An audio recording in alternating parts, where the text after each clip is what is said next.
In my horror game, there are these caved-in sections that you have to blow up with a bundle of dynamite in order to progress through. But currently, you can just toss explosives near the barriers and they blow up no problem. But that's wrong. That's why I wanted to see how explosives behave in real life. There's actually a surprising amount of video games that use this mechanic, where explosive physics are just completely ignored. But the truth is, an explosion is nothing more than just a pressure wave that disperses through a medium very quickly. The farther the explosive is from the target, the less forces are exerted on the target due to a loss in pressure. So to test this theory out, a pile of rocks and logs that look like the barrier in my game is needed, just on a smaller scale. Warning, do not try any of this at home. This is for educational purposes only, I mean it. First, a large pile of dirt is moved to make another large pile of dirt. But this pile of dirt is more awesome. Then the large pile of dirt is dug out in the middle and some big logs are placed on top, tucked in snug as a bug and lightly kissed on the forehead before immediately being buried alive. It's important to break the logs so that way you have to spend more time fixing the broken logs. And just like that, you have a large pile of dirt with logs in it, which is pretty well close enough to the cave in my game, so some rocks and small logs are thrown in to act like the caved in section. In this first test, the block of Minecraft TNT is placed in front of the barrier to represent tossing TNT at my barrier in game. Notice what happens.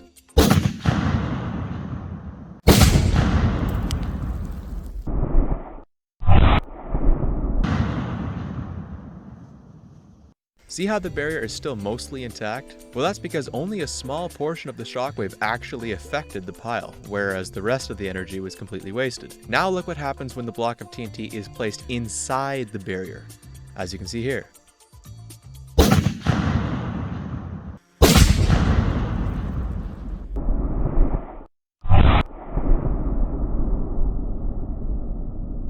Utter annihilation. That's what happens. Much more of the shockwave is exerted on the pile, generating a massive amount of outwards force on all the members. Yet still, in every game you play, it seems like all the explosive forces are treated using an explosion radius, meaning anything that is inside a certain radius of the explosion is destroyed. So to fix this, I made it only effective to place the TNT inside the barrier you're trying to clear, giving you only 4 seconds to get the heck out of there before it blows up. And you may be wondering, Crusher, why go through all this? Who cares what explosions in games do? Well, because that's why. Now, the first part of the game was intended to be a single-player story experience, but something happens later in the story that segues perfectly into a multiplayer aspect. I thought a bit about adding something like a single-player co-op, and there's a few great games out there that nail this idea. My favorite being Far Cry 5 co-op mode, which allows you to play the story with one of your friends. It works pretty seamlessly, except for, well, the odd thing getting out of sync, like this dog. Oh. There's no dog. What? I can't even pet him because he's in the foundation. I can't even pet him. I see his tail wagging a little bit. No, he's out. And where? He's right here. Oh, there he is. He just teleported back out. Now I can pet him. God damn weird dog. There doesn't seem to be any friendly fire. I've broken 2 bats on your head. Well, unless you use a Molotov. This fish. Oh, never mind. Wow, that was some good timing. Or if you get smoked by a car. Did you just drive me over? Being that it's single player oriented, cutscenes are handled by the host. The connected player watches everything unfold like a fly on the wall until the cutscene's over. Oh, so I'm watching you. Oh, that's cool. I'm watching you do this right now. You're scooching your ass across the ground. Neck. What are you doing? Look at this. Oh, you're on a chair. Oh, what the fuck?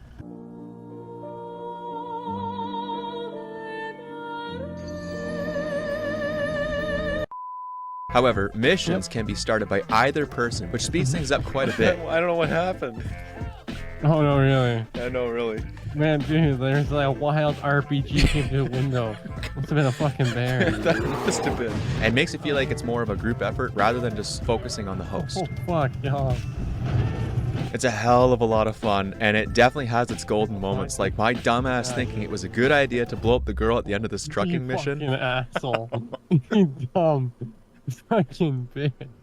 You're kidding. Or when I tried to fix our car but screwed up like really badly. Why is that car on fire?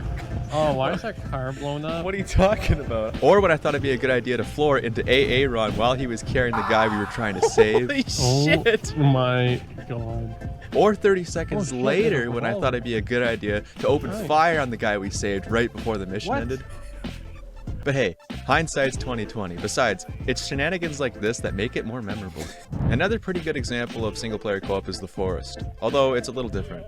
Whoever is the one that triggers the cutscene is the one that gets the cutscene. No one else gets to watch it. Even if it isn't Timmy's biological father. Timmy, I've got a lot of explaining to do when we get out of here. This leaves other players to fart around and completely destroy the cutscene's immersion. But after the chaos, it's just more chaos. There's a couple of other games with co-op mods that I thought I'd check out. GTA 5 co-op mod was cursed beyond repair. I don't know if I did something wrong or installed something wrong, but it was just cursed on every level. The seamless co-op mod for Elden Ring, on the other hand, it's awesome. It works surprisingly well, and it allows all of us to get our asses kicked at the same time. That's what we've always wanted. There is the odd desynchronization issue as well, making for some pretty confusing situations, and a cool bug we found that makes bosses just sit there and take it. But could something like a single-player co-op work in my game?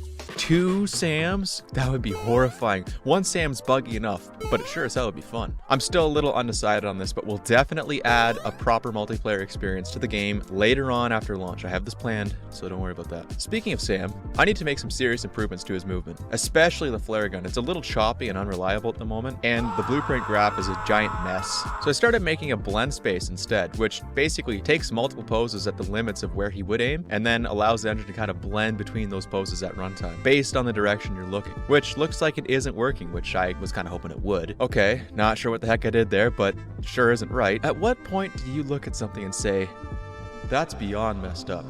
Because this doesn't even make any sense. He's just got a big ass arm that he stands on and also uses to support his head. This is okay, I can fix this. I can't fix this. I made an Eldritch god. The god of all that is head and arm. Those are some big ass fingers. Fuck the spider, this shit's way scarier. Wow, just look at that gunplay. Oh, and the cool not broken hand animations. Wow. Why doesn't mine look like that? And he keeps trying to shoot himself. Yeah, it was a disaster. But I won. Just look at this. Not throwing up any gang signs, no Eldritch gods, not trying to off himself. Looks like Sam lived happily ever after. I also fixed a massive item duping glitch, which severely destroyed the game. They ask you how you are, you just have to say that you're fine when you're not really fine. I also fixed object throwing, which now a ray is cast in the direction that you're looking, and it's used to adjust the object's launch vector, making it possible to hit things with a lot more accuracy. Another thing I did that massively speeds up game development is make a control rig for, just ignore this. Make a control rig for the spider to animate it inside the engine. Oh boy. Oh boy, that's not supposed to do that. I did fix it. I did fix it. I'm not sure what this was, but I fixed that. It doesn't do this anymore. But now look, see this? It works. Now I can animate it with no more guessing, and it makes making cutscenes so much nicer. Which, if you don't understand how huge that is, before I had to recreate the scene in Blender and manually move each bone in IK chain to animate the spider. Then I had to export that animation from Blender to Unreal, which means I was essentially just guessing and checking every time. So now all that's left is to try and package this darn thing. I have to go through all of this and figure out why it's broken. These are all warnings and errors, and it's just not packaging nicely. So this is gonna suck. So if you're wondering how much longer until the demo is out, it's this long. It will be this long until the demo is out. Oh, you're still watching? Oh yeah, I was just saying that it'll be about this long until the demo is out. Yeah. There should be no problem, I'm sure. Well, that's it. That's the end of the video. I hope you enjoyed it. Make sure to like the video and subscribe if you like what I'm doing. It helps the channel tremendously.